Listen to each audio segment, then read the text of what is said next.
Hello everyone, welcome to Himalaya IAS classes. This is Keshav Sir's IAS Prelims Lens. In this session, we will be discussing modern India questions on British reforms, Viceroy and foreign policy. Let's see the first question. With reference to colonial rule in India, what was sought by Ilbert Bill 1883? A. To bring Indians and Europeans on par as far as criminal jurisdiction of courts is concerned. B. To impose severe restrictions on freedom of the native press as it was perceived to be hostile to colonial rulers. C. To encourage native Indians to appear for civil services examination by conducting them in India. D. To allow native Indians to possess arms by amending the Arms Act. So we know that Ilbert Bill controversy during the uh, rule of Lord Lytton was talking about bringing Europeans and Indians on par with each other, and that Europeans could be tried by Indian magistrates. So the answer is option A, to bring Indians and Europeans on par as far as criminal jurisdiction of courts was concerned. Second question, when Congress leaders condemned the Montagu-Chelmsford report, many moderates left the party to form the A. Swarajya Party, B. Indian Freedom Party, C. Independence Federation of India, D. Indian Liberal Federation. Here, the correct answer is option D. Indian Liberal Federation during 1919. It was led by Surendranath Banerjee. Next question. With which one of the following mountain tribes did the British first come into contact with after the grant of Divani in the year 1765? A. Gharos, B. Khasis, C. Kukis, D. Tiperas. See, during the 1765, that means after Battle of Buxar, the British got Diwani rights, and when they moved towards the northeast in the year 1765, they came in contact with the Garo tribes of Meghalaya. Khasis were much later. So here the correct option would be A, Garos. D belongs, the mountain tribes belong to Tripura. Okay.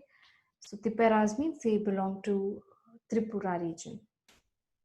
Next question.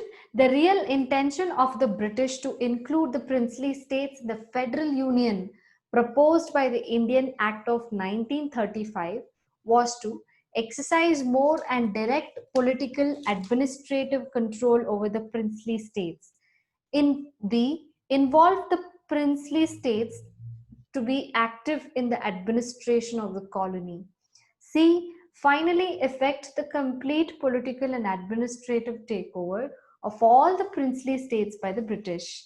D, use the princes to counterbalance the anti-imperialist doctrines of the nationalist leaders.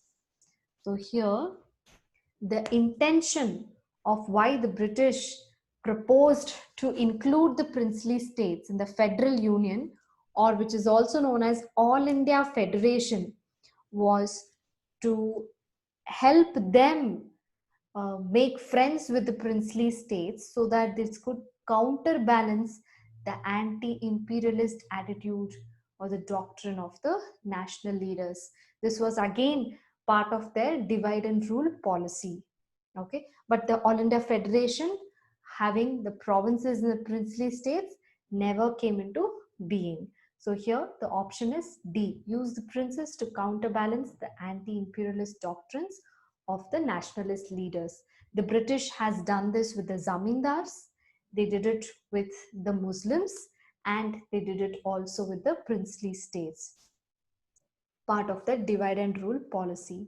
Next question, with reference to colonial period of Indian history, match list 1 and list 2 and select the correct answer using the codes given below the list.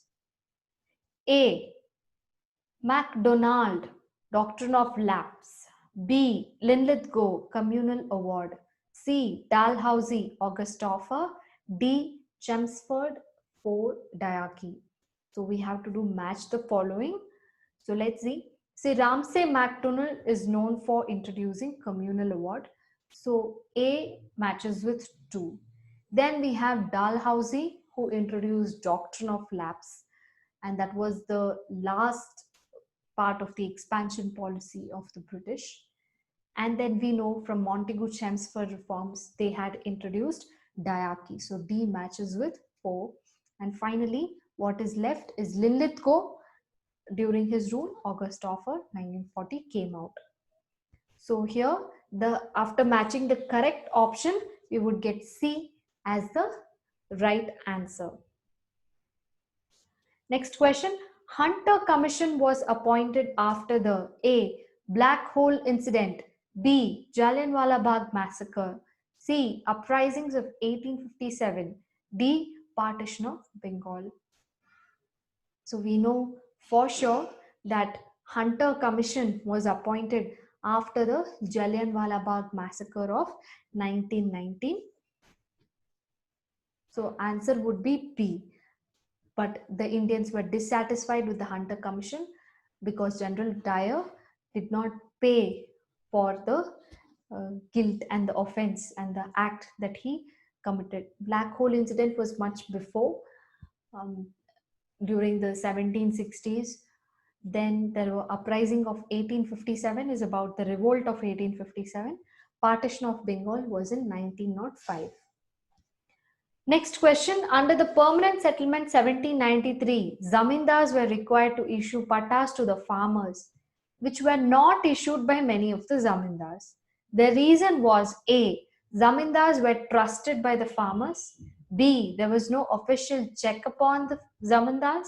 C. It was a responsibility of the British government. D. The farmers were not interested in getting pattas.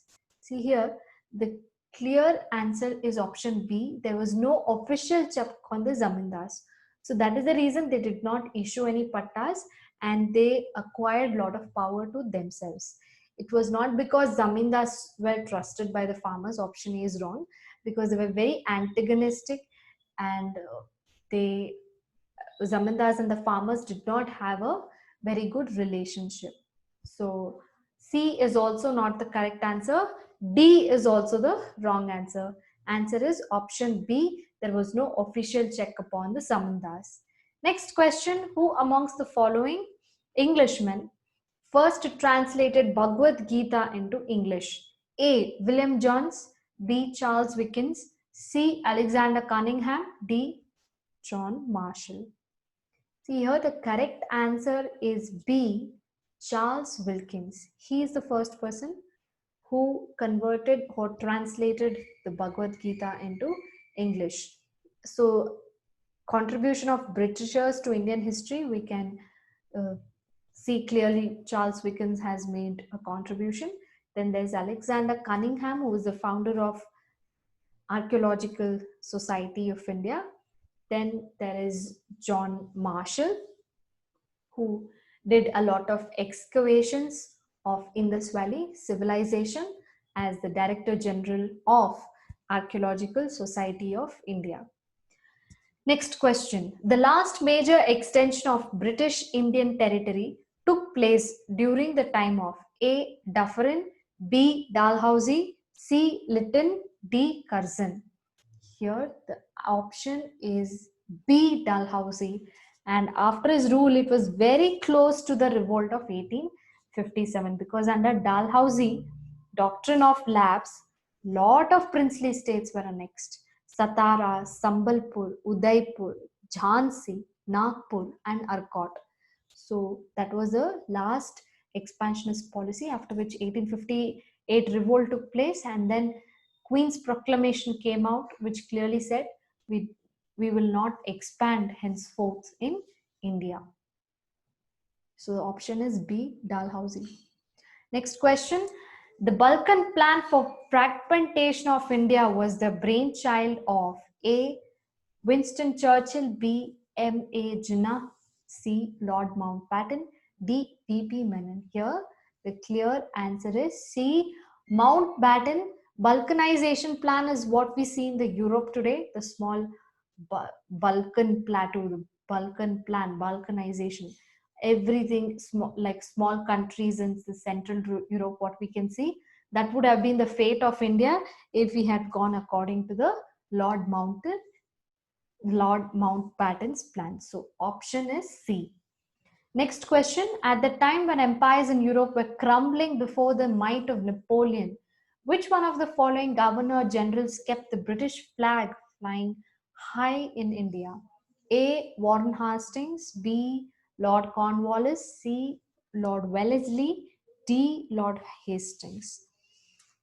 So here we have to know that Warren Hastings was followed by Lord Cornwallis, then there was Lord Minto, and finally Lord Hastings. All these four governor generals come during the time period between 1773 and 1813. It was Lord Hastings who was during the Napoleon's conquest of Europe in 1823, and he was able to keep the British as mighty as it can be and its flag flying high in India. So the option is D, Lord Hastings. Let's look at the CSAT English comprehension question. Directions for the following items. Read the following passage and answer the items that would follow the passages. Your answers to these items should be based on the passage only. We have hard work ahead. There is no resting for any one of us till we redeem our pledge in full, till we make all the people of India what destiny intends them to be. We are citizens of a great country on the verge of bold advance, and we have to live up to that high standard. All of us, to whatever religion we may belong, are equality, the children of India with equal rights, privileges, and obligations. We cannot encourage communalism or narrow mindedness, for no nation can be great whose people are narrow in thought or action. Question. The challenge the author of the above passage throws to the public is to achieve A. A high standard of living, progress, and privileges. B. Equal privileges, fulfillment of destiny, and political tolerance. C. Spirit of adventure and economic parity. D. Hard work, brotherhood, and national unity. See, what is the challenge the author is telling us? The author here is Jawaharlal Nehru in his speech, The Tryst with Destiny. He clearly says in the passage, the first line, first sentence, we have hard work ahead and we cannot rest until we achieve the standard of coming together, having the equal rights, privileges, obligations. But what is the ultimate aim? The end is to not have any communalism and narrow mindedness and form citizens of a great country. So here the option would be answer D. Hard work, brotherhood, national unity. That is the challenge that the public have to achieve. So answer is option D. Thank you.